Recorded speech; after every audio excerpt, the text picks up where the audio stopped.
Дым от сигарет кружится, как в споре, тонкий английский лед, под ним кипящее море. Рюмка на полпальца, где-то усталая печень, но он опять рвется в зал, как будто последняя встреча. Жесткое вино разума обжигает, но будет спящих каждое слово, как выстрел в зал. И не осталось священных щелей, где бы он тихо промолчал. Где-то в Багдаде жара тонет в сарказме и прозе. Он пишет, как режет ножом, по мифам на белой бумаге. В студиях, в старых барах, в маленьких залах кампусов он ставит под роспись богов и веру сдает под авансом.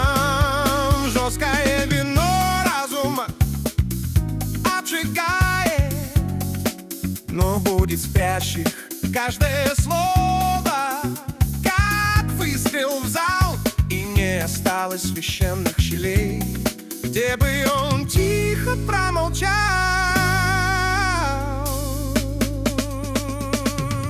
Дело слабее, голос сипит, но шутка выходит точнее. Он поднимает стакан и говорит: поверим, кого соберет скорее. Публика держит дыхание, он не дает ей надежд, только упрямая да к сомнению и пути. И следуй смерть. Честное, но разума обжигает, но будет спящий каждое слово, как выстрел в зал. И не осталось священных щелей, где бы он тихо промолчал.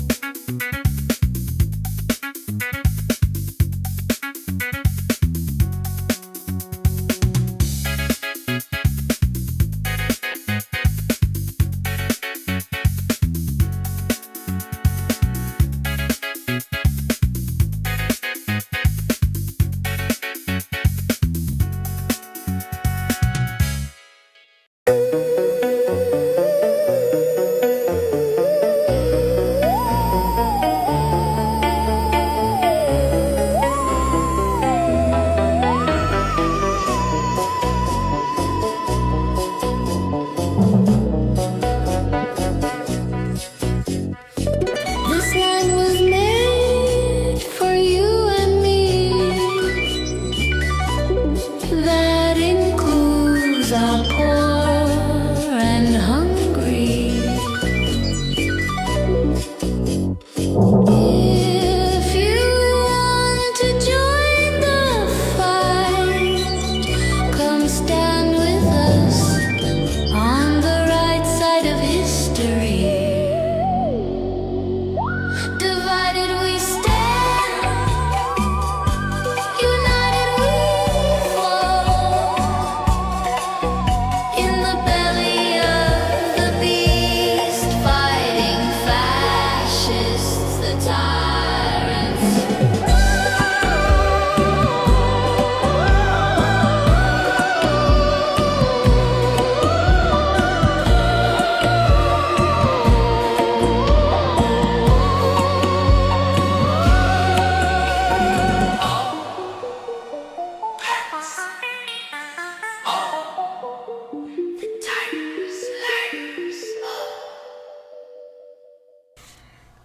Good evening, everybody.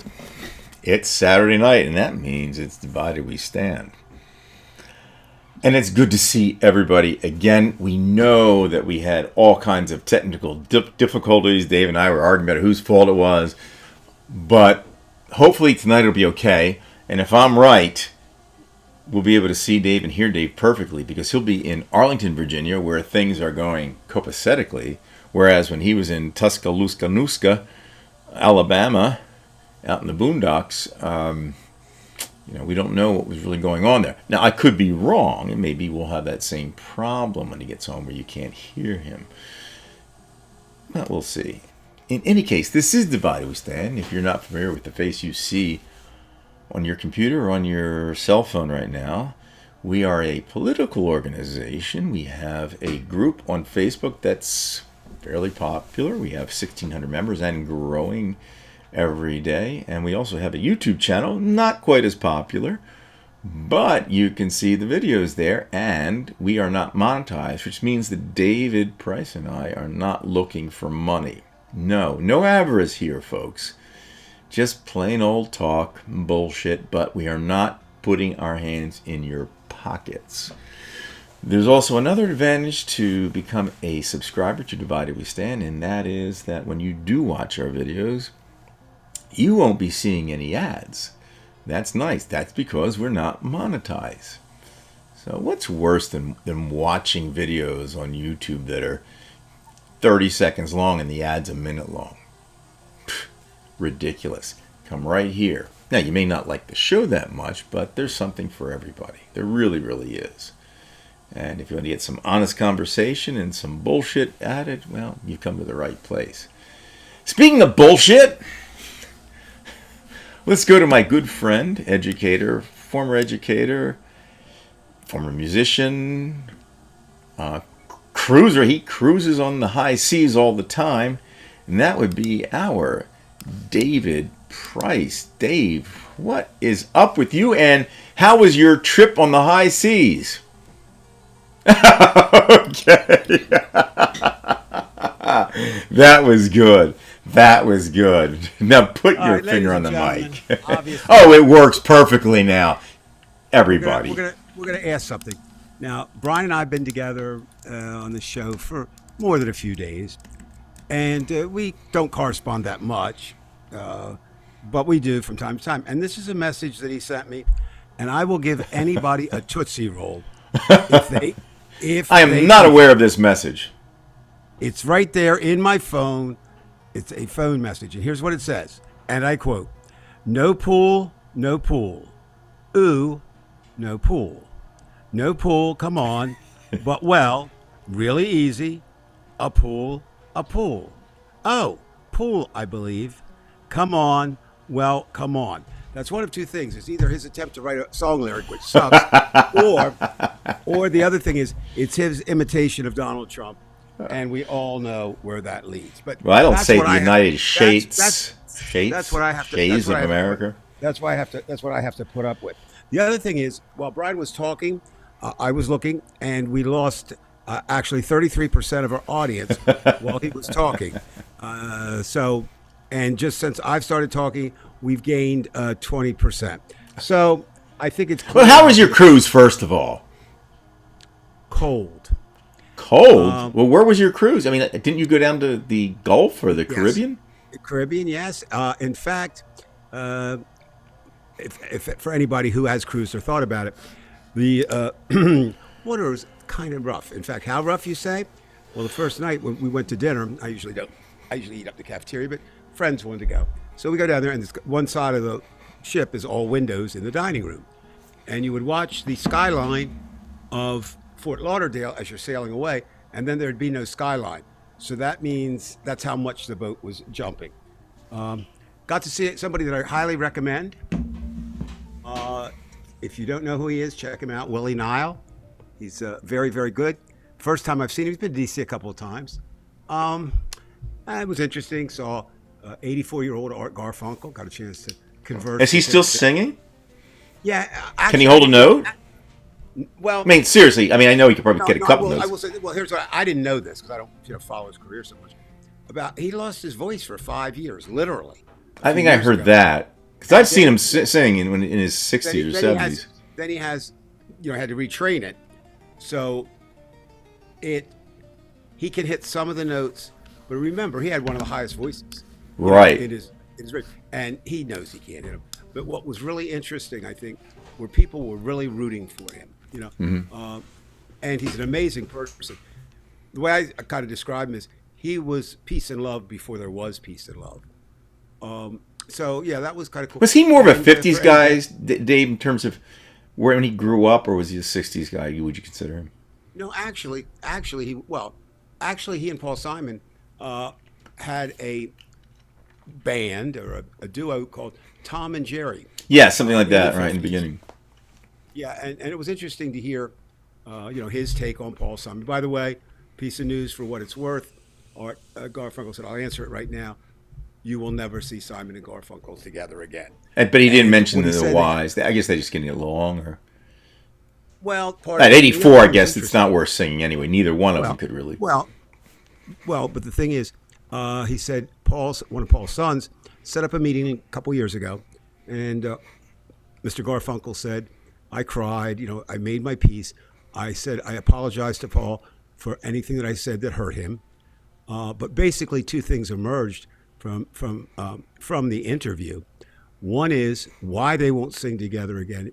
Is I don't know if you know, as so many of us getting older have. Paul's having, or Mr. Simon, I don't know him well enough to call him Paul. Mr. Simon's having problems with his ears. He can't hear, and he said, "Well, I can go out on my own, right?" He said, I couldn't hear the harmonies that I would have to hit. That's what he told Art. The other thing is that there's always been, what should you say, tension between the two of them. And it sounds like he just described Paul as just so competitive.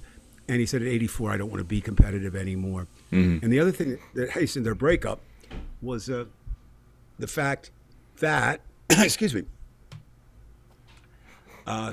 Mike Nichols, the famous director.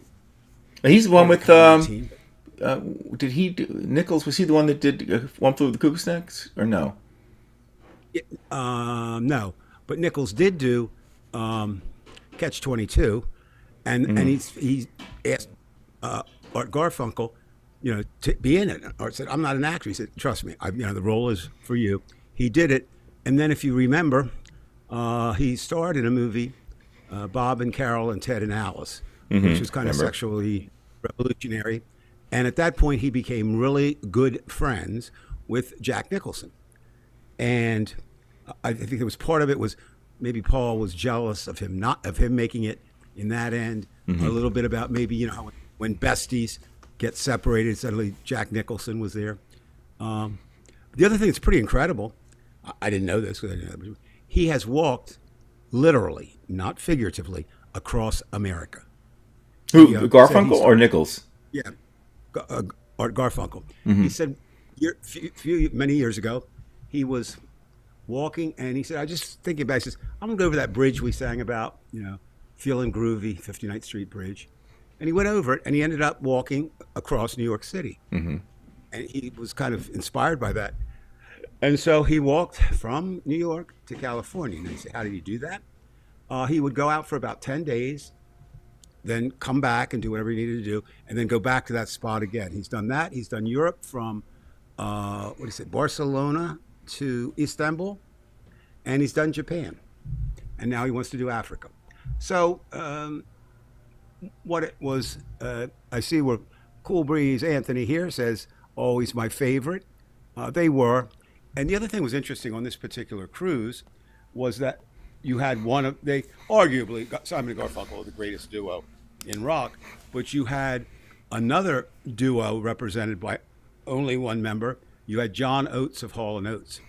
And a much more recent, of course, thing. I can affirm and verify, sorry, any of you Kiss fans out there, Gene Simmons is still an ass, has always been and will always be. Worse now. He went from anti-Trumper to Trump, and Trump gave them the award. Just gave Kiss the award not too long ago, and so yeah, it was interesting. More importantly, we got to see our granddaughter, in what may be her last performance, and more importantly than that is our granddaughter is here tonight. She visited Maryland. She's been accepted to the University of Maryland, but she said it's not for her. So that's kind of the personal thing. Let's get to some business here.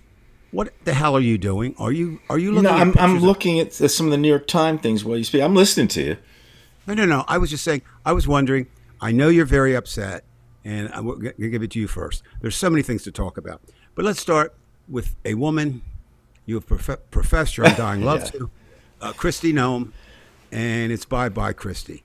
You know, it's funny you mentioned her, Dave. I saw a picture of her prior to all this Botox. And like many of the other ones, they look better then than they do now. She looks like, again, no question. you and I both have publicly stated, we don't, we're not into talking about looks.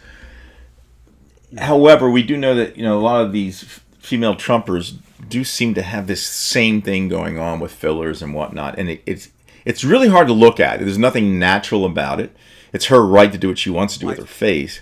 But she makes herself look like a monster. But the real thing is she acts like a monster. The things she says, the way she denies things, and she gets the boot. My question to you is, why do you think she got the boot? Was she just such a liability because the way she... No. I mean, I know why. I mean, I would have had her out that first second. First of all, she never would have been in my cabinet. But I'm saying the very fact that he liked somebody who's loyal to him, she was that. She was, but she crossed a line. And what line was that? She said, in kind of offhanded remarks, that Trump endorsed what she was doing. And Trump, As far as with Lewandowski? With Lewandowski? Yeah, well, I mean, it was like everything. I mean, it wasn't the affair. It was the fact that they were, using the plane and firing people. Think about that. I mean, okay, the litany is long, but it began with killing the dog. And of course, killing the dog is horrible. We know that. But what is worse real horrible. is writing about it, admitting to it. That's they lie about everything else. That's something you lie about. Okay, I didn't shoot the dog. That wasn't me. And the best minds that have looked at it, She killed a goat too. She said the best minds looked at it. So she thought that would raise her stock or street cred with MAGA, and it didn't. There are some things that bother MAGA, I think, and some of those things, they're the ones that are just off the charts, like animal cruelty. A lot of MAGAs have pets, and so that's one. Another is pedophilia, even though it seems it doesn't. It bothers them. What they're able to do, though, is compartmentalize and say, but Trump didn't do it. Bill Clinton did it. Bill Gates did it. Everybody else did it. So anyway, it just happened to be that all the Democrats did it. That's what they feel. Yeah, well, that's where they look at. Noam, I think, she sealed her fate in a lot of different ways. Another is the fact that this bed, which everyone knew she was sharing with Corey Ladowski, who is not her husband. Again, that is a personal affair. Right. No pun intended. Only the people that are actually involved. But she couldn't, when she was directly asked though, where you, and again, it wouldn't have mattered. It's her business, but the fact that she's doing this on government planes and whatnot, that's the issue, and she could not say no. And the other, so if you can't say no, the answer is yes, right? I mean, if you ask me, did you do it? It requires a yes or a no. So there's no question. Also, I think, too, one of the things that entered into it, not with Trump, but another nail in the proverbial coffin, was, the fact that when they left her blankie on the one plane, and the pilot didn't bring it, Corey fired the pilot on the spot, which is a Coast Guard pilot. So how the hell you fire a Coast Guard pilot? I do not know. Okay, I don't have any idea how you could do that. Not why you would do it, but how you could do it. And then they found out, oops, none of us can fly this plane, and we got to get back. And I think that's indicative of one of the worst things about this MAGA government. There's no plan. There's no intelligence. There's a feeling for a moment, and off you go. There's a fealty to Trump, and that is insane in and of itself. Because we see now, there's also a report now that this coming week, we should see the firing of another. And who would that be? On very Pam Bondi? On very thick. Pam Bondi on very thin ice. Well, Dave, let me slow you down on this one for a second. Oh, sure. You mentioned Christy Nome. Now you're mentioning Bondi. No, when somebody gets fired, they don't like that. Now, I know I was just looking that because I couldn't remember the name. I knew it had something to do with SHIELD, but it's called the SHIELD of Homeland Security. She's becoming an envoy, special envoy now. But usually when somebody gets fired from a position like that, they get butthurt and they do something or they say something. She's not said a word against Trump. No. Do you think that this is something that she, first of all, did not expect from him? I'm just asking you to speculate. No, yeah. And what will she do or say, or will she just shut the hell up and say, you know what, I'm not going to mess with this guy? Brian, that's a very valid question. And of course, it's difficult to answer because it involves Donald Trump. And the reason is there's no reason to what Donald Trump does. I mean, you can't follow. This just doesn't happen. My guess is that he still likes her, but felt it was untenable to keep her. And the reason I say that is he gave her a position that in his mind is more important. It's a made-up position. It means absolutely nothing. Yeah, and what the hell is the Shield of America? I really have no idea what the hell that is. Well, again, Trump just creates things now. But here's the other catch: Trump is not creative, so somebody else is creating it for him. I mean, he might express. So maybe it went this way: small group. Stephen Miller's definitely in that group. Somebody else, a couple others.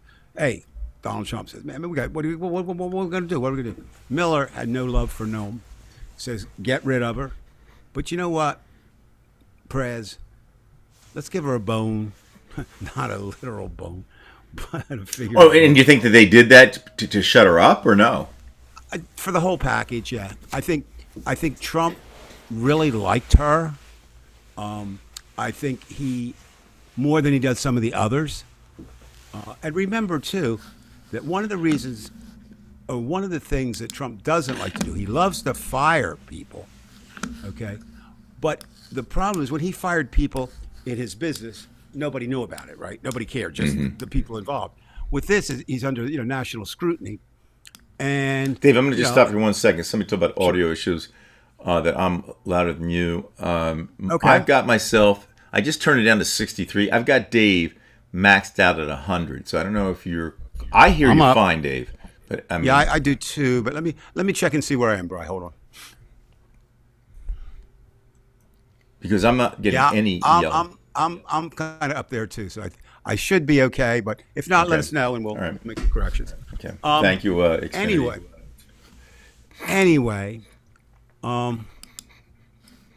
Well, you know what? I just saw that where you posted up there. Brian is twice as loud as Dave. It's a known fact, ladies and gentlemen, that if you're talking or debating with somebody who's far better at it and more intelligent than you, one of the things you do is raise the timbre and the volume of your voice. So I think that's probably why Brian. That's it. That's what I thought. I cannot argue with this guy, so I've got to if I just turn up a little bit. Yeah, I think I'll make my point better. That's kind of Trumpian thinking. So anyway, it kind of works with Trump, by the way. I mean that's what they do in commercials, which was Fox News. This bombastic display. It's very Trump. And Trump. I'm working on a project here on. It's kind of fascinating. I shouldn't say fascinating for me. I don't know if it's fascinating for anybody else. Of all the literary novels, plays that kind of predicted or indicated what a Trump type would be, and one of the things he is a good con man. I've said it before. I'll say it forever. People get upset. He's not good at anything. Yes, he is. And the reason he's so good as a con man is he has no moral scruples whatsoever. It doesn't matter. All it is and I've said this before too, I think the world, like if I'm Donald Trump, just where my hand was, that's the world. It goes no further out than that. Just right what he can see in front of him, and that's what he reacts to, and that's what he does. Now let's stay on women for a little bit. Another one that you have indicated to me privately that you found somewhat desirable. Guess it's not private anymore. No, I share things.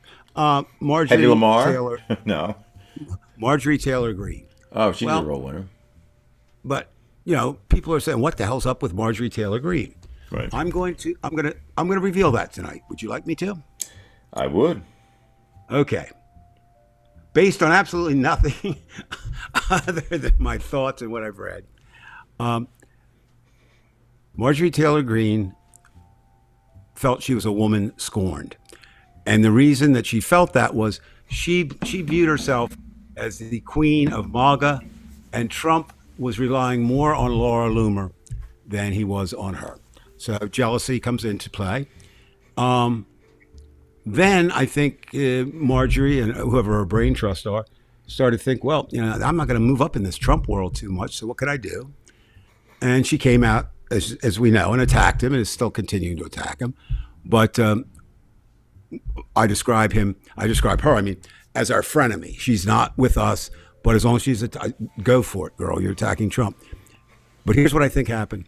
I don't know if you saw it, it was just a minor thing this week because major things are happening all over. She endorsed a presidential candidate for 2028. Did you see that?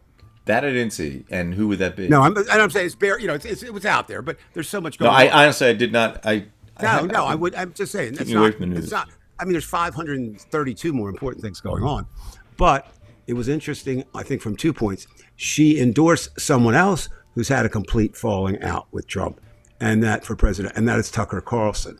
Mm-hmm. And my guess is that her camp and Tucker Carlson's camp have been in contact with one another, and maybe Tucker said vice presidency, or a cabinet position, if I get the nomination, if I win. Hopefully, either of those things. I know the Democrats did it too, but not to the extent the Republicans. This is such. Now it's kind of like a bunch of mafia members saying, "Okay, you do this, I'll do this. You do this, I'll do that." Well, I mean, again, the Democrats will appoint people that are close with them, but the Republicans, it's just because they're so criminal, Well, that's part of it. In other words, and again, you would do it, I would do it.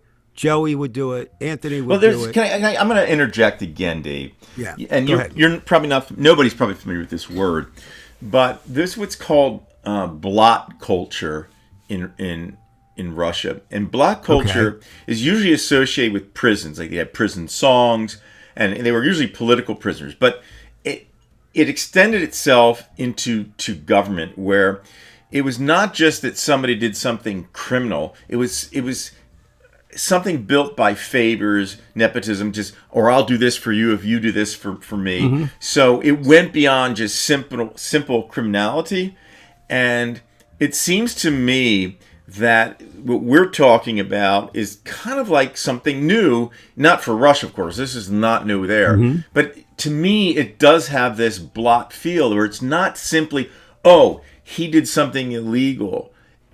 And we keep talking, well, how does he get away with it? And, well, if I'm right, and it's not too difficult to be right about this, that there is in our own expression, there is a blot, B-L-A-T, blot culture, where it's just a party or a group of people who do favors for one another. And they have emotional ties with each other. They have corrupt ties. So in a certain sense, the laws don't matter because you have simply a mafia. Does that sound pretty much what's going on? I would certainly agree with what you're saying because it is, but it's a perversion. Okay, so in other words, if you or me or any whatever normal person who wasn't Donald Trump or wasn't MAGA, were to get a posting, right, and we could hire some people, we could form a cabinet or whatever, right? You would reach out to your friends. We joke a lot about us, but I'd try to find a position for right. But you wouldn't pick somebody who was an idiot. No, and you would pick somebody because you thought you had the guy or the gal who could do it. That's my point. Otherwise, you wouldn't do it. Secondly, one of the things that I firmly believe in is whenever I did have a chance to do something like that, I always got a couple people who would disagree with me. I don't mean be on the opposite side, but not be afraid to speak up. And of course, Trump doesn't tolerate that. So he's left with, well, first of all, he's left with who'll work with him. And there are a lot of people, I'm sure, especially in his first term, who said, "No, I'm not going to. I'm not going to tarnish my career, my standing, my moral standard." So he's already drawing from a pile of people who, in my estimation, don't always have the best interests of the country, and they're conservative. No, that ship, as they say, has sailed. The Republicans are no longer conservative. They don't espouse conservative views. They aren't conservative.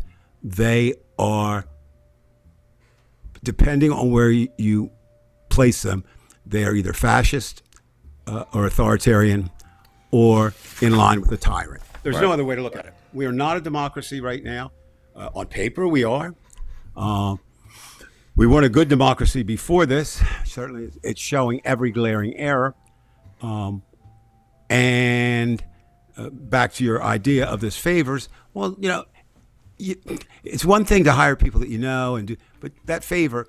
And the interesting thing to me, Brian, and I guess it doesn't matter at that level, but I wouldn't accept an appointment for Trump because he's going to turn on me. Literally, he's the kind of man you could give him $1 million today, and tomorrow, if you didn't give him another $1 million, you're a piece of shit. But he has only fired one. I mean, yeah, I agree with you. He would fire anybody. But he's only Noam's the only one for right now. Two. Bogino from the. Oh, right. Dan Bogino. Well, he's a real winner, huh? Yeah. So. Well, wasn't he kind of freaking out, though? There was something going on. Marriage was going to the shit. There's all kinds of stuff. I mean, well, again, you're dealing with people who have problems. Always try to act like a hard ass. RFK Jr. needs psychiatric help. Okay. Yes. He does. And even if it's just as simple as his reaction to being the black sheep of his family, and working out in his jeans and then jumping into cold water with jeans. What is that? They're just not normal. I am convinced, and as again, being a recovering alcoholic and drug addict, I do know something about this. Peter Hegseth, I believe from everything that I've read about him, is an alcoholic. He said, if I get the job, I won't drink. Trust me, it's not that easy. Okay, it's not that easy. And if you then if he is stopping, isn't he going through withdrawal and things like that, Dave? Well, it's not withdrawal so much as it just pisses you off. Like so you don't have personality disorders from not drinking. Oh yeah, you can have all kinds of stuff. I'll share. I hate that. I'll tell you a story. My uncle, who we kind of took care of, an aunt, because they had no children, so I was like, as they got older, I'd never seen him without a beer in his hand, literally. And he never got sick until he was, 84. Is this the guy with the magazines you told me? Yeah. Okay, all right. And at 84, I won't go any further than that. No, but in 84, at age 84, he had to go in the hospital. And he had to be there for like 7 days. And he actually saw, because again, he actually saw the proverbial pink elephants, because he was detoxing from drinking every day since he was in the service. I mean, since he's 18, and he's at 84. So it can cause some real problems. Again, I don't know how, circling back around to Kristi Noem, again, I wish we didn't have to talk about this, but she was in public and using public funds. How does that work when you're sleeping with somebody on a plane that everybody hears the sounds from? And they confronted her on this too, because there was an actual bed in the plane.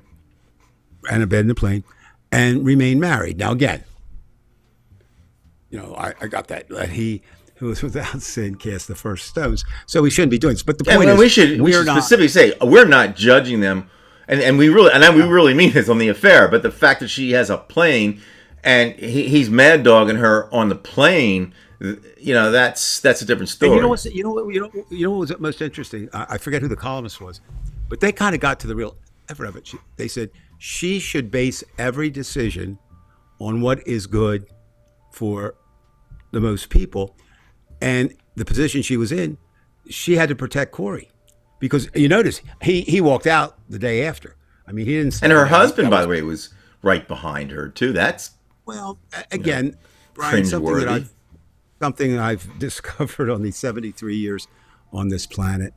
The rich, the powerful, and that could be even at a local level, are different than you and I. They are.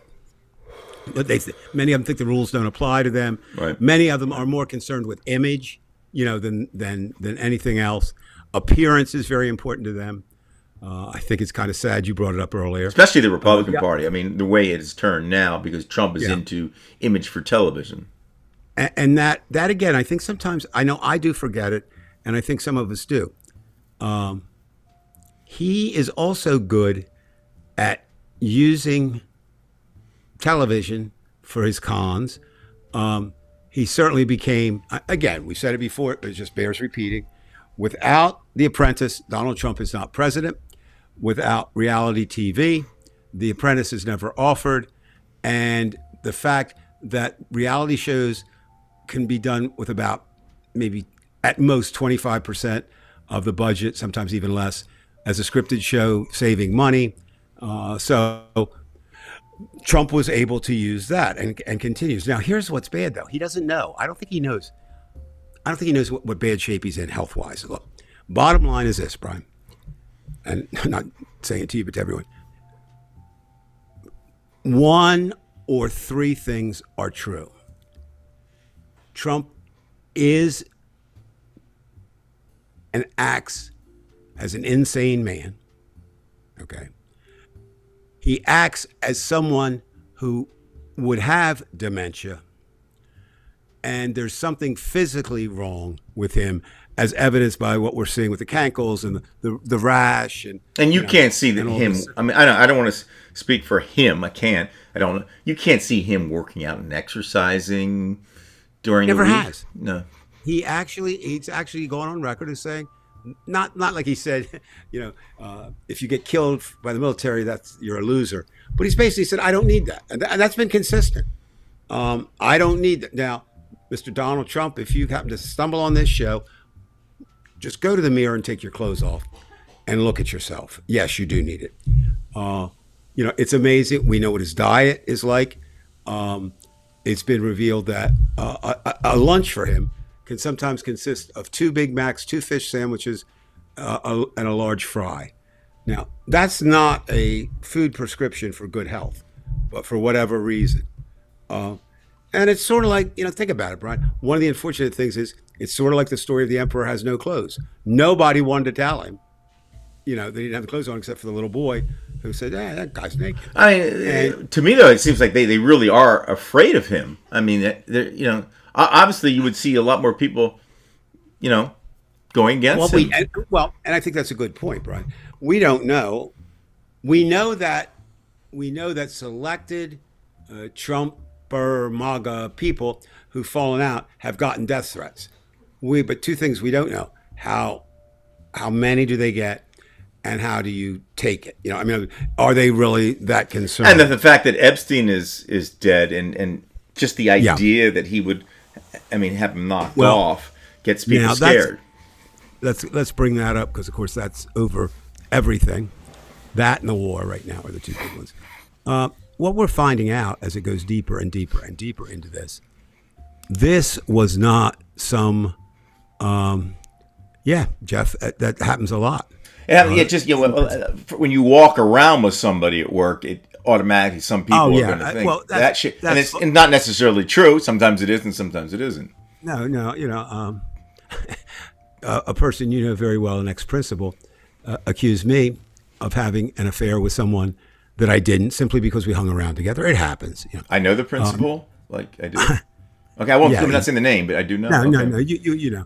Okay. It's not Irv, so it wasn't Irv. No. But anyway, getting back to this Epstein thing. That's why I asked that, because it doesn't sound like Irv at all. No, it wasn't. No, Irv wouldn't do that. But what happens is, and with your secret name, Ms. Blue Ocean, there's this, I think sometimes, Brian, I think we're all guilty of this too. In the recesses of our mind, we kind of hope or think or believe that good triumphs over evil.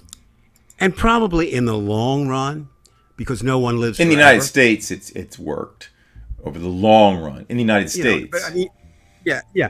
But now suddenly it's not.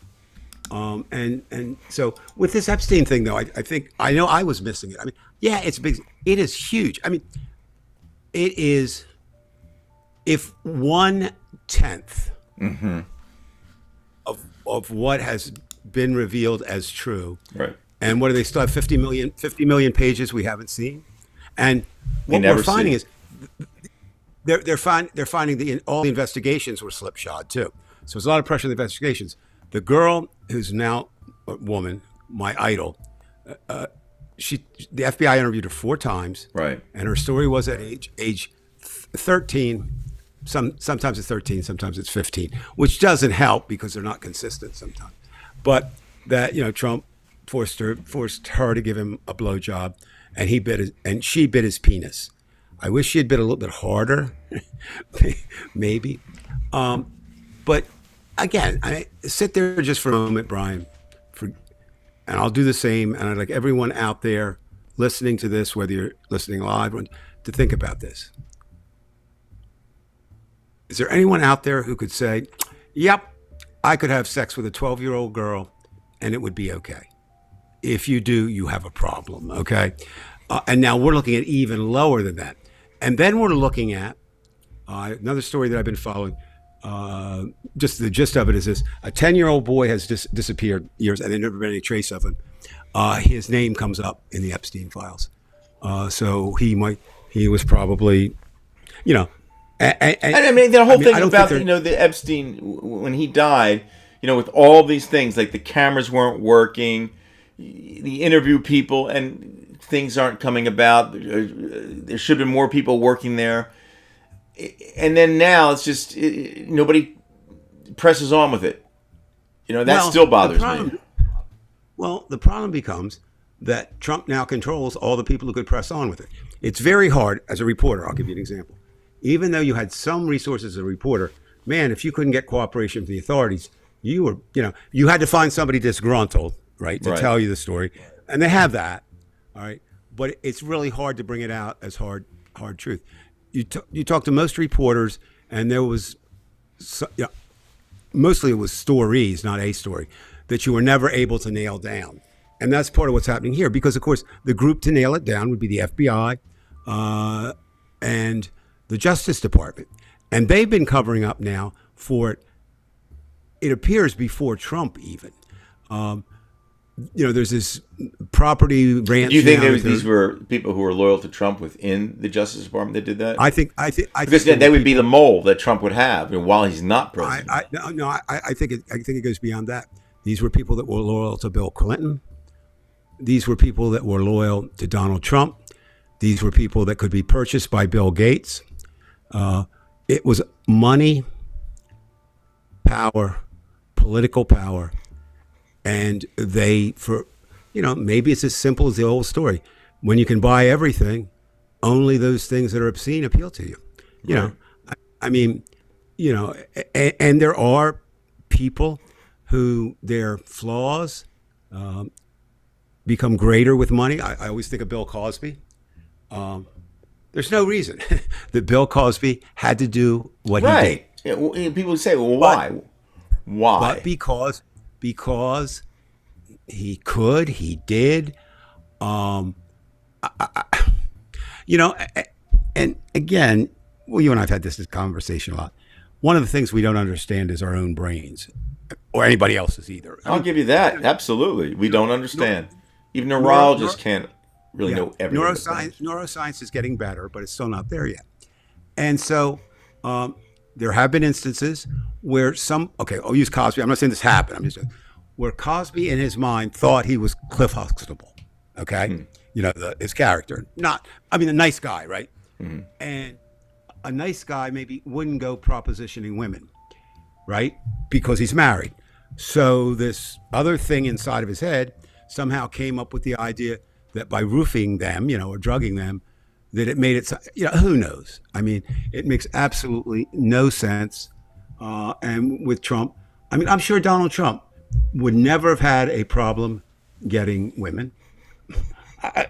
with that much. And again, while he's never had the money he contends he has, Right. he's always had money. He's always had money, right. And there were enough people who believed, since he had his name on everything, that he had the power. So he had. And I'll be frank with you, Dave. During the 1980s, people would always ask Trump how much money he had, because there were people who were wealthier than he was, but they never knew how much Trump was worth. And whenever he was confronted with the question, he would always skirt around it. So that was kind of the first indication that this guy's completely dishonest. Oh yeah. Well, and I mean, there were some things then that were really red flags. He used 2 fake names. He used to call radio stations, TV stations, and news magazines as a different persona, endorsing Donald Trump. I mean, normal people don't do that. And remember, he had who I consider to be maybe the most heinous non-wealthy figure. A very cruel individual. Roy Cohn. And Roy Cohn replaced his father. I mean, Roy Cohn was his father figure. And what's interesting about it, and he turned on Roy Cohn. And Roy Cohn, for anybody who isn't familiar, was also the advisor for Joe McCarthy. So in the 2 periods in my lifetime, well, I guess I got to throw in there the civil rights. Well, in 2 of, not the 2 most, periods of downgraded America, Roy Cohn was a central figure. Now, it kind of leads us indirectly to where, I think we'll spend a little bit of time on, because the time's winding down, is this war, okay? Now, something I don't get, Brian, I'd be interested in your thoughts. What? Now, and I'm not talking about Trump. I'm talking about this has been going on since Roosevelt, maybe. It says only Congress has the right to declare war. Bush bombed, both Bushes bombed, Obama bombed. So it's not Clinton. Yeah, but they didn't call it a war, and they're very careful not to call it. Just like yeah, but Putin with the special military operation. Yeah. So what? And I'm not. I'm just saying that. So what? If something's 12 days, it's not a war. They're playing with semantics. Well, that's right, and that's part of the problem, because now we really don't know, and because in the traditional sense, you think of war, you have boots on the ground, and you're 2 sides going at it, and then there are multiple sides going at it if it's a world war. You know what? I think at this point it doesn't matter, but I think that they're very careful not to call it a war. I say you call it whatever it is. It is what it is. I mean, again, it's easy for me to say. I've never been a congressman, okay? But if I were, or a senator, I would certainly want to use all the power I had. I would definitely not give up any of this power.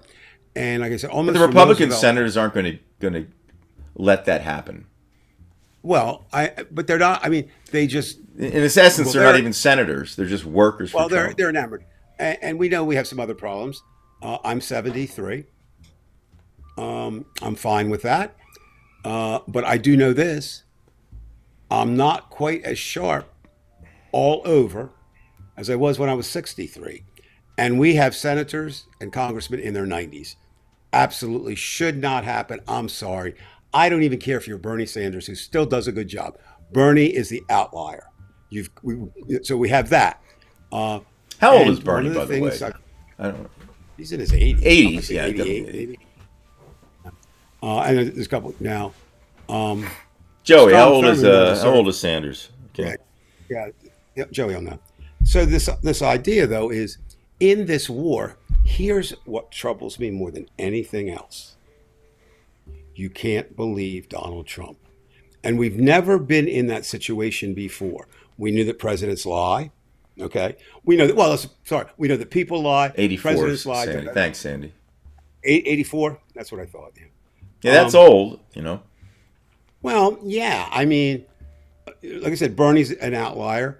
What would have Elizabeth Norton Holmes, who's the non-voting representative from D.C., she finally decided not to run. They begged her. You had, what was it, Dianne Feingold? Feinstein. Feinstein said Feingold, yeah. She was losing it. She was definitely losing it. Yeah, well, and again, it's Joey said 84 too, yeah. So thank you, Joey. Yeah, thank you, Sandy. You want to be at what I want, I should say. I want the best people possible to be in government doing the best job. Do you think we can. 84 is too old? I think it probably is, don't you think? Oh yeah, I've said all along, I would go with, if in any election of senator, house, or president, if you are going to turn 70, if you win that election, right, at any point, like that, you should not be eligible to run. So basically, it would be like, if you turned, if in 6 years you couldn't run again. I mean, you could run. Now, I don't know too many. We have a friend who, now this is tangential, but it's kind of related. His mother and father are both over 100, and in the space of they can outlive their children. Well, so far they haven't, but they could. But what happens is they actually are the oldest married. Oh, I'm sorry, not the oldest. The longest married couple in Florida. They got married at, I think, 17 or 18. But anyway, this past 2 months have been a horror story. In other words, they went from like being, I don't know, a 6 or a 7, in health, down to a 1. Dementia for the father, and the mother fell and broke her arm and is completely, it's pretty much immobile. Yeah, that's interesting, Sandy. I'm not sure. Yeah, where do you think Vermont would have gone if well, it's so hard to say. I mean, it's you don't know what Maine went for a Republican, Well, again, New Hampshire tends to be Republican, right? Well, it's kind of skewers Republican. They have a long. It's back and forth, but it tends. New Hampshire, but they have like Massachusetts is a Democratic stronghold. Yes. So it kind of depends on who's there in Massachusetts and what. Connecticut, same way.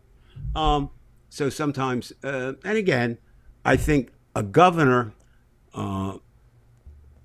people look at them and vote for them in a little different way than they do a senator or a congressman. So with this war, though, here's what bothers me. Yes, I mean, there's a lot of things that bother me. War is never good. It doesn't matter the reason. It doesn't matter. That's one. Especially Number if you two, die. Or worse, be half dead. That's the worst one. Or the family of, right, all the same. Right. So war is bad. We know that. Secondly, because of who we're waging it against, they're not going to attack us directly. They bomb bases. I mean, they can't get here. They can't do it.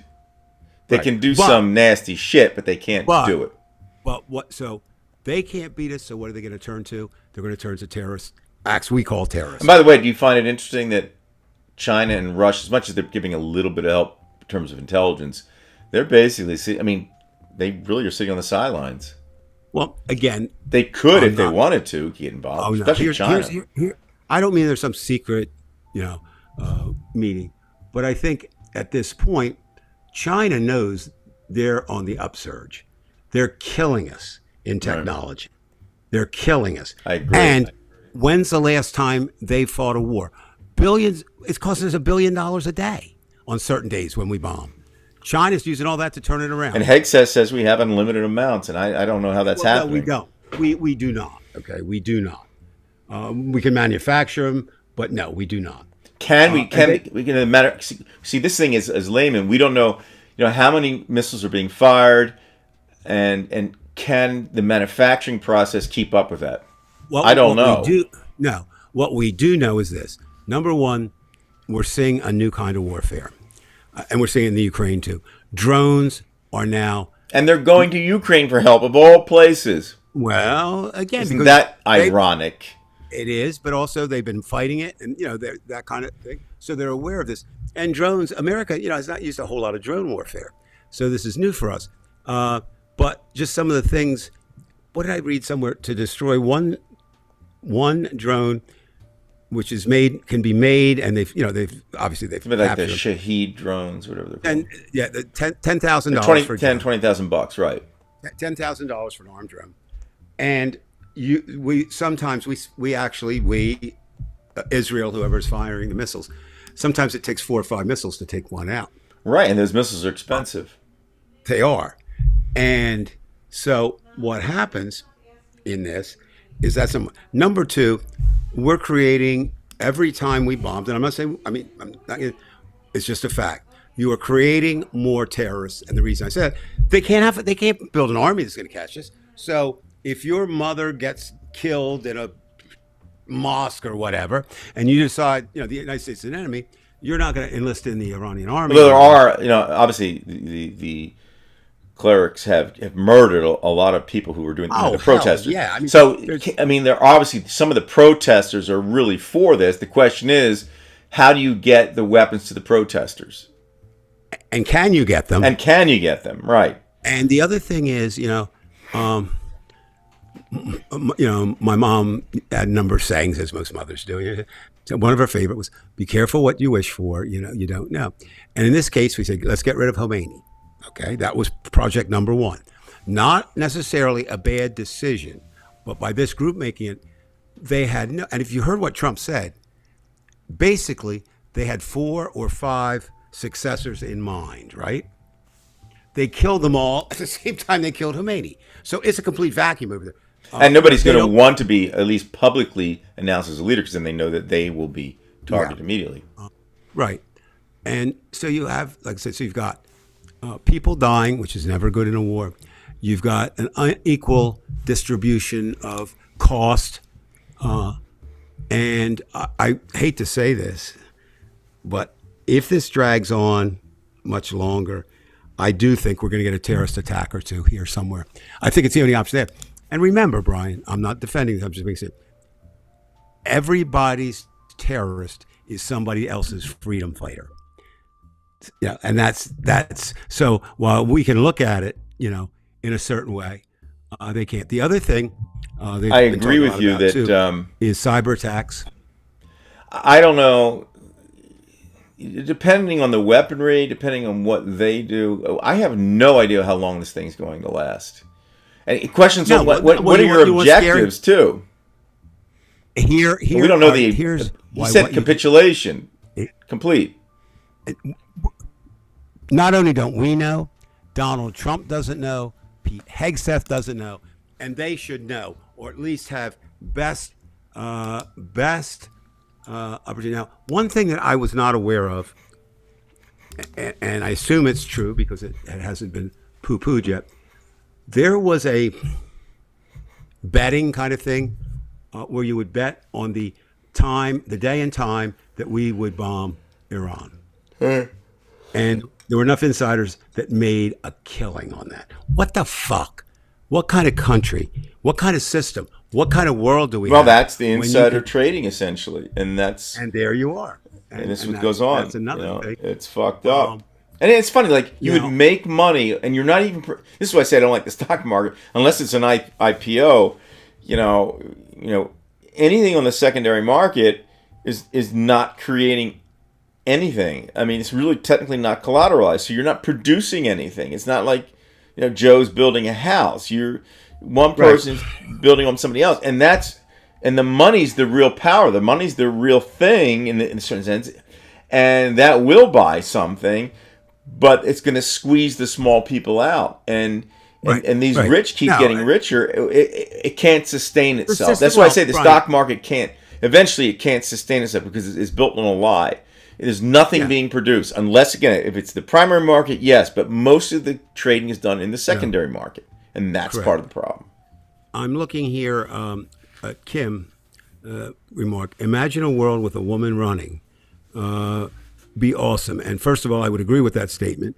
Secondly, the patriarchs have done a fucked up job doing it, right? I mean, even the patriarchs didn't have any women involved, and that's what I meant. No, I mean, so it's there. However, actually, and this is what I find interesting, there are far more women in positions of power in industrialized Western nations in places other than the U.S., right?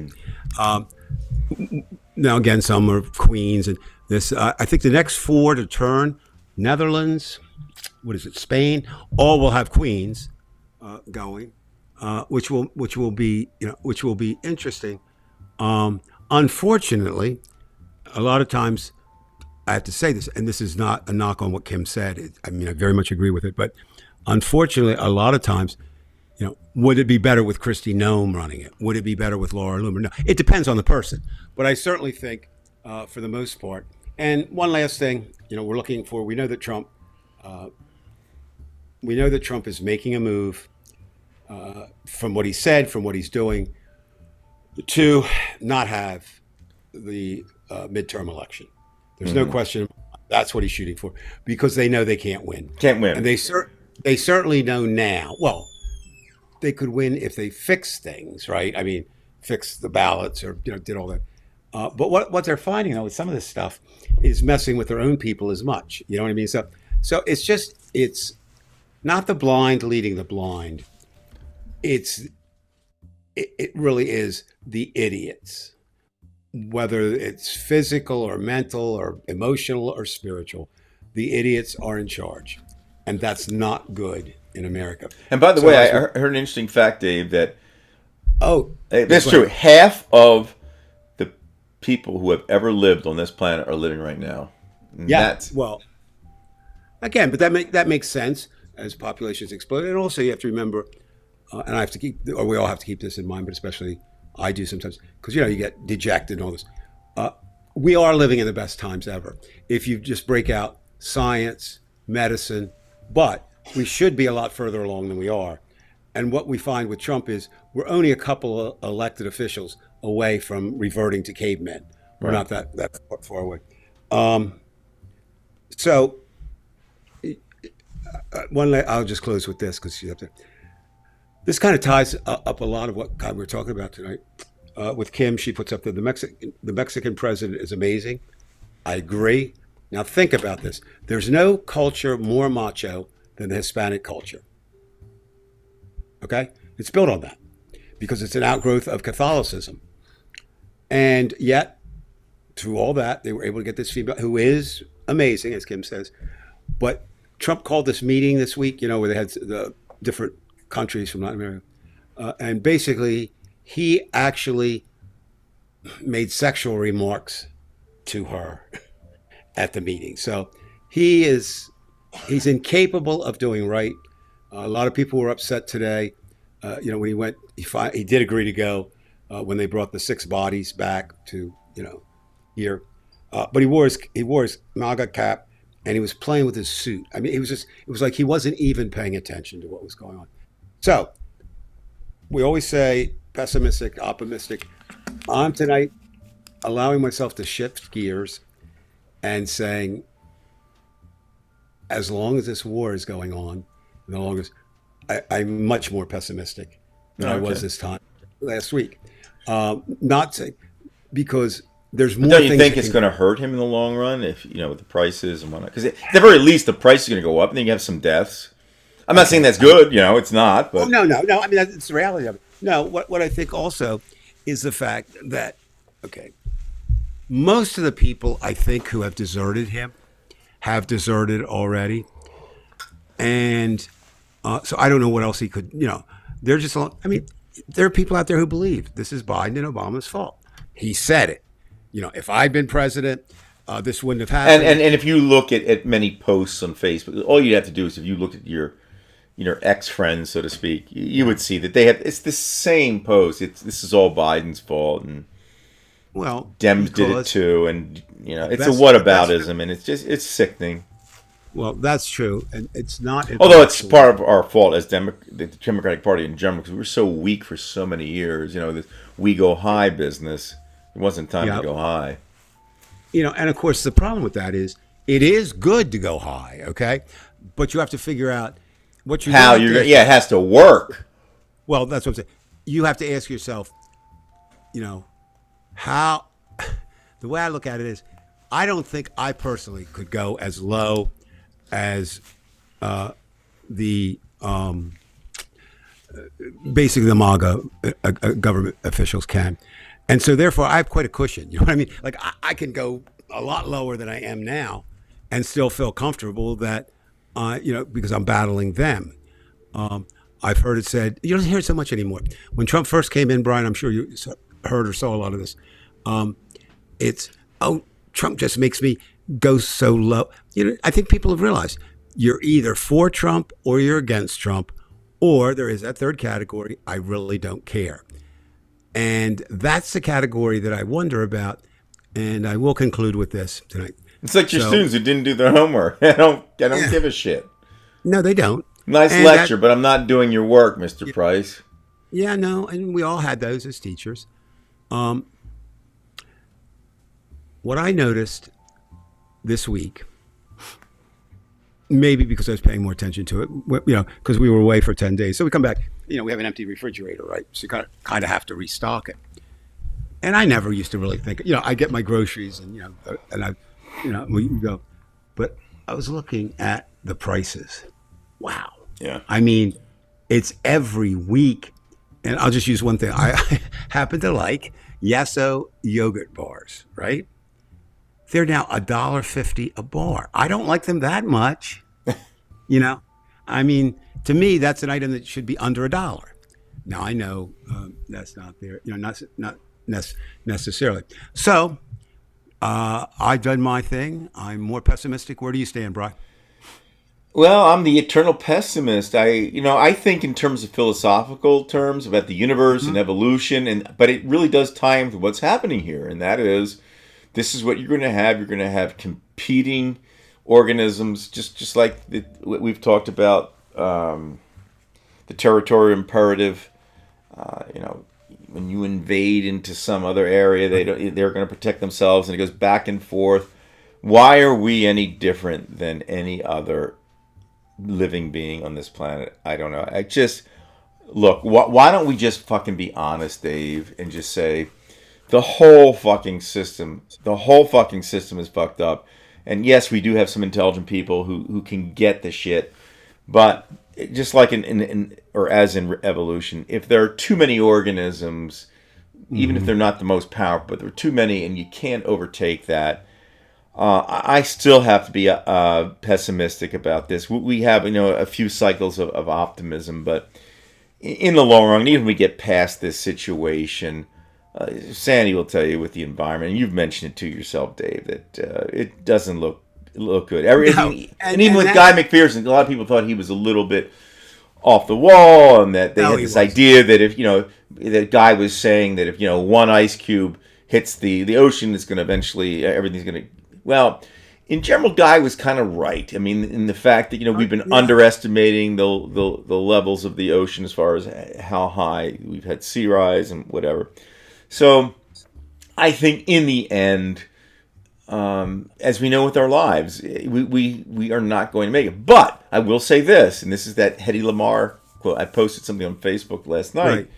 and for this particular matter, and that is, whatever you're going to do, just even though it's not going to work, you do it anyway. It's kind of a Sisyphus thing, but at least you have a job, and within that job, you get some type of enjoyment. Why I agree so much with that, what you just said, is the fact that you're really dealing with two things when you do this. You're dealing with how you feel, and you're dealing with what you can do to make the world better, right? Mm-hmm. So if you're doing something to make the world better, even though you might not succeed, I say the same thing with political dissidents and protests and resistance. You need to do it if you feel you need to do it. It doesn't matter. I mean, it does matter, of course, if you win or lose in the long run, if you're on the right side of righteousness. But you really still have to do it because it's the right thing for you to do. And that's right. And we're all going to die. Let's get this thing straight, everybody. And unless you know that you're going on, you don't know. And right now, as far as we can know, this is what is. That's all we know. This is for right now. And I think people try to separate things, but of course, as you've pointed out time and time again, politics is connected to climate change and worsening of climate. That's where I think we were right. And war is connected to politics and climate. And from what little bit I know, and I don't pretend to be an expert in this, I think sometimes people, from movies, it's going to be like this. It's not. Climate change is going to be a slow death. Okay. And what's going to happen? The poor people, as always, the islands will get flooded. They're going to come in, and you think xenophobia. And we already see the movement. People talk about immigration in terms of, things are better over there, and that's true. But it's the heat's just so great. People get sick of it. And I mean, and again, it doesn't. I'm not going to be the senator who took the snowball and said, "Hey, there's no global warming. I've got a snowball." I mean, what an ass. But I will say this, just my common idea, as most of you know, I lived for 59 and a half years where Brian lives now, community of Bridgeton, New Jersey, South Jersey, and the lake, Brian, Sunset Lake. We used to skate on that. Could And this year? You could have this year. This year you could have skated. No. But The again, first time in a long what people time. what people don't realize. I wouldn't have is- done it, but yes. No. What people don't realize about that, and again, my limited knowledge is we've got these things like the cyclone bombs now, that are Right, that are right. that are still affected. So it's not good that it's colder. People say, "Well, see, it's getting colder." No, that's it's still. I guess the best way to describe it is In an isolated location, it might be, but in terms of the entire planet, it's not going to happen that way. No, or It's going to get hot. You're going to have Yeah, the reason it's not good because it's still a thermal cataclysm is awaiting us. Okay, it wouldn't matter anyway. Eventually, it's going to happen anyway with the sun. But that's yeah. So a lot of bad news. But at least from our discussion, we learn how to go down on the Titanic. You're going to go out like the musicians, or are you going to go out crying? I mean, Or are you going to go out like some did, pushing the women and children off the boat so you can get on it? oh God, but- the rich. but Usually. But you know what though, Brian? That is one place where justice will be served. In the end, for the most part, money won't mean anything when the end comes. You know? Right. And I think a lot of people, again, because of movies, but the end, there's a point, and I've been reading dystopian and apocalyptic fiction. It's one of my favorite things since I was 7 or 8. But it's that this end of the world, it's almost going to be, it might be worse to survive the first wave. You know what I mean? Right. Well, that's what Guy in terms- McPherson was saying. Like, you might no, be able to in survive it, but What does that mean? right. Because there's already government studies going on about what happens if the power grid goes down and can't be reestablished, or what happens is someone you idolize, he's a giant green monster called Godzilla, comes up. That's movies. That's movies. That's not the real thing. All right, Brian, have a good All week right. in school, man. Dave, good to talk thanks to you. everybody for listening. It was really nice. Brian I got to give him credit for the first time in 3 shows. I he didn't fall not asleep. mess up tonight. I didn't fall asleep either. I realize that. I realize. And again, for those of you who don't know, I think most of you do by now, Brian is retiring Right. from education after 2 days of actually working. June 30th is in my his last 25 day. year career.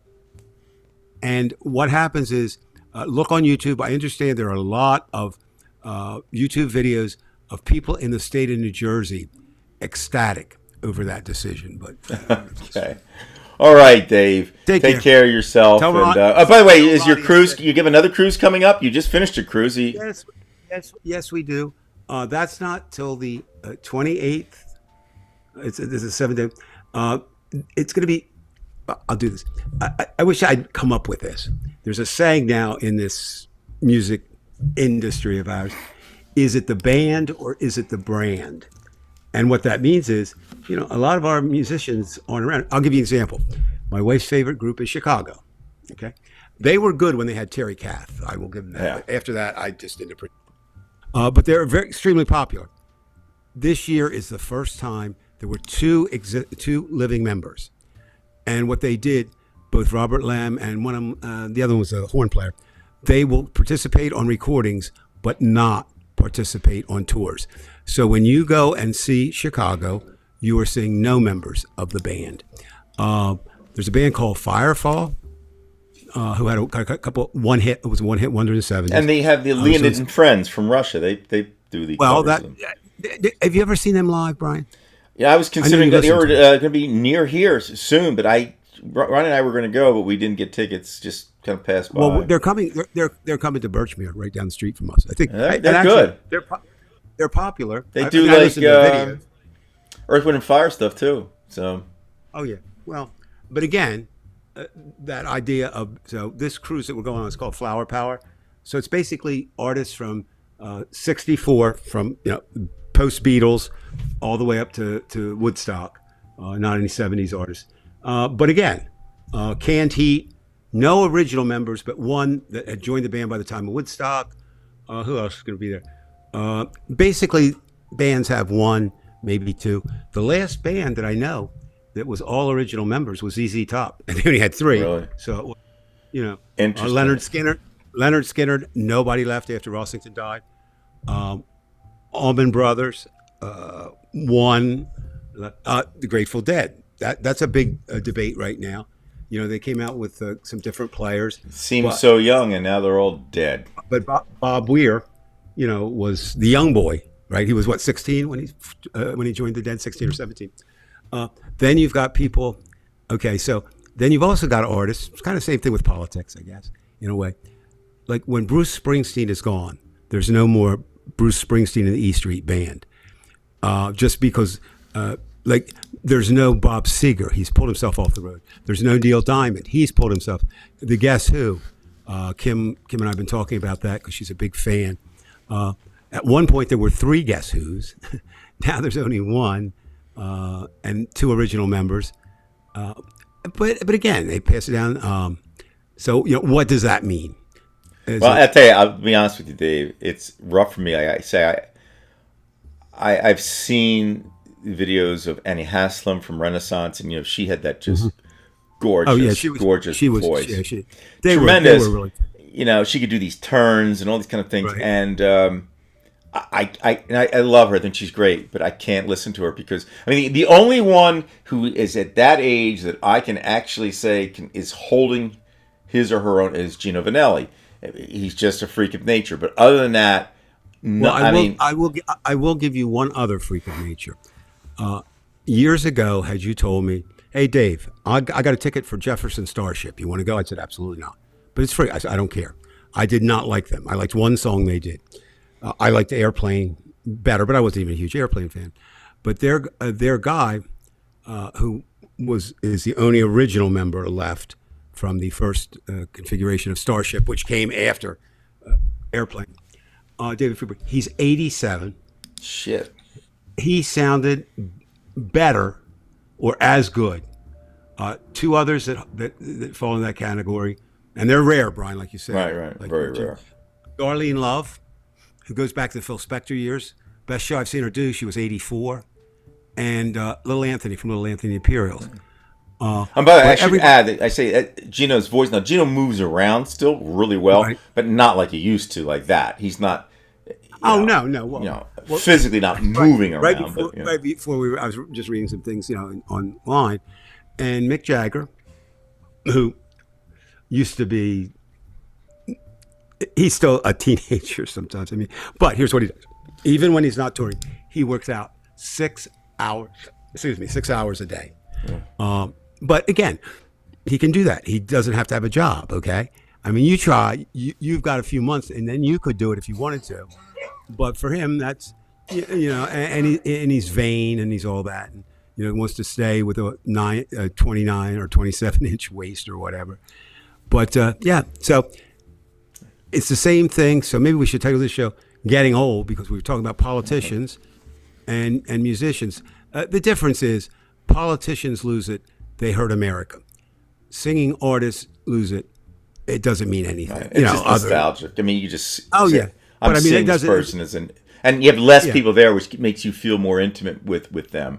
You know, Brian, that's nice and I too. know, and you know, and you got to remember, you were kind of crushed when you found out in 1969 that the Archies weren't a real band, and I know that you actually know so much about me. It's amazing, Dave. Yeah, here's a good segue. Okay, you remember this? You remember the Archies, right? Sugar. And do you remember the one that became the great sports anthem? Na na na na na na na na. Hey, never liked that. I could give it to you. And that's actually the same singer. He was in all those bands that were made up. His name is Ron Dante, and he'll be on this ship. And like it's interesting because there's like 5 bands he was in, you know, but he couldn't say he was in because you know Archies were this and they couldn't use it. So he's got this popularity that exceeds, you know, somebody else because he has like 5 different bands. So we'll see. All right, Brian. All right, Go to bed. Dave, and all right, everybody. It's great to see you all, and yeah, we will. I know for sure when we get done, when June 30th happens, we are going to have show whatever day or days we want. So that'll be good. And Dave. well, yeah, and if you do have, I mean, it's what you say. We go back and forth on the main date, Saturday, Sunday. We've done both. I prefer Sunday, Brian, because it makes sense. I have my lesson plans on Sunday, folks, and that's why I can't. I can't have that I mean, nervousness. it's fine. But when this comes up, if you have a real strong feeling that Saturday is better for you or Sunday, let us know because We're all old farts anyway, Dave. So it probably won't matter. We're all every day's the same to each one of us. Speak for yourself. I guarantee I'll be able to get up out of this chair in less than 5 minutes. Okay, enjoy your ice cream. Okay. Bye.